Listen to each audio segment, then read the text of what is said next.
میں کہتا ہوں میرے نبی کا فرمان ہے شب قدر 5 راتوں میں گھومتی ہے، کبھی 21، کبھی 23، کبھی 25، کبھی 27، کبھی 29، ان 5 راتوں میں گھومتی ہے۔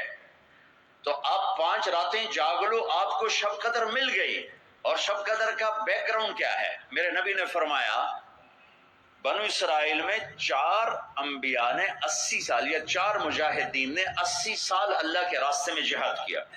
تو صحابہ کہنے لگے یا رسول اللہ ہماری تو عمریں بھی 80 سال نہیں ہوتی، تو ہم ان کے برابر کیسے ہوں گے؟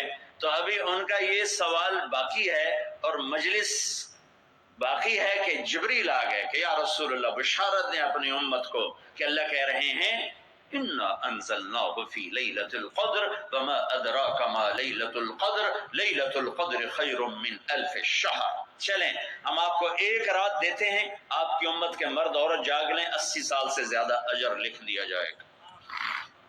80 سال کے برابر نہیں کہا، خیر اس سے زیادہ۔ تو آپ سب یہ جتنے میری بات سن رہے ہو میڈیا کے ذریعے سے جا رہی ہے، یہ 5 راتیں ضرور جاگ لیں، چھوٹی چھوٹی راتیں ہیں۔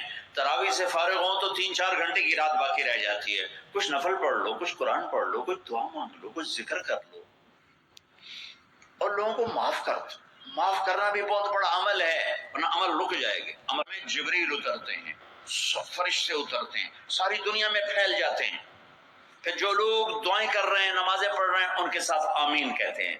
پھر جب سحری کی صبح صادق کی اذانیں ہو جاتی ہیں تو سارے فرشتے اکٹھے ہوتے ہیں، جبریل سے پوچھتے ہیں کیا ہوا؟ تو جبریل کہتے ہیں اللہ نے سب کو معاف کر دیا، 4 آدمیوں کا کیس پینڈنگ۔ تاریخ ڈل گئی، تاریخ ڈل گئی کہ یہ جب تک یہ کام کر رہے ہیں معافی نہیں، چھوڑ دیں گے معاف۔ جو کون ہے؟ کم مدمن خمر، شراب پینے والا، اس کی معافی نہیں ہوتی شب قدر میں۔ تو کوئی